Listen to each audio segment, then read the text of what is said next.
Assalamualaikum warahmatullahi wabarakatuh. Perkenalkan, nama saya Muhammad Wisnu Mubarok, NIM terakhir saya 013.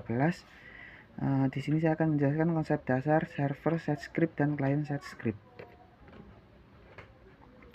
Pengertian umumnya, website bekerja dengan dua bagian utama, yaitu client side ini di browser kita sendiri, di browser user, dan server side ini di server. Tujuannya mengatur tampilan dan proses data pada website. Berikut selanjutnya adalah deskripsi server side script. Pengertiannya adalah script yang dijalankan pada server. Ciri-cirinya tidak terlihat oleh user, berhubungan dengan database, mengolah data sebelum dikirim ke browser. Selanjutnya, fungsi server side script.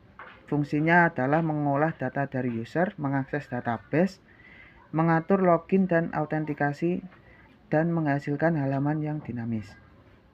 Contohnya, login akun, menyimpan data ke database, dan menampilkan data produk. Selanjutnya, contoh kegunaan server side script. Contohnya pada kasus login, user akan menginput username dan password, data akan dikirim ke server, server akan cek ke database-nya. Jika benar, maka akan muncul pemberitahuan login berhasil. Berikut adalah contoh dari server side script. Contoh programnya sebagai berikut. Penjelasannya dari program ini, yang pertama mengambil input dari user, selanjutnya memproses di server dan mengirim hasil ke browser. Jika inputnya benar, maka akan menampilkan login berhasil.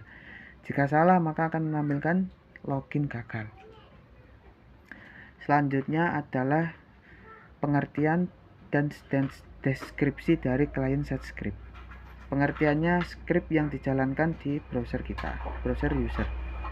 Ciri-cirinya langsung terlihat oleh user, tidak perlu server untuk dijalankan. Biasanya menggunakan JavaScript. Selanjutnya adalah fungsi client side script. Fungsinya mengatur tampilan halaman, membuat interaksi, dan validasi input sebelum dikirim ke server. Contohnya ketika kita mengklik tombol, muncul pop-up validasi formulir.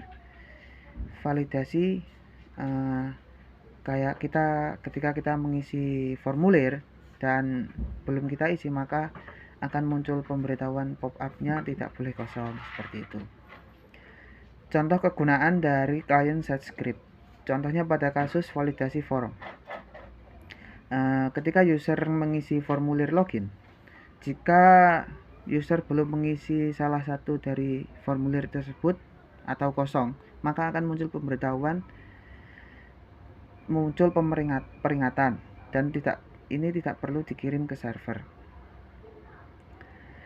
Contoh script dari client side script. Contoh programnya sebagai berikut, dan penjelasannya adalah script ini berjalan di browser. Ini fungsi mengecek input user, menampilkan alert. Selanjutnya adalah perbedaan client dan server ya. Client side ini berjalan di browser, cepat, tidak akses database, contohnya JavaScript. Sedangkan server side ini berjalan di server, lebih aman, bisa akses database, contohnya PHP. Kesimpulannya, client side ini untuk tampilan dan interaksi, server side ini untuk proses data dan database. Keduanya saling bekerja sama dalam web tersebut. Terima kasih presentasi dari saya, kurang lebihnya saya mohon maaf. Wassalamualaikum warahmatullahi wabarakatuh.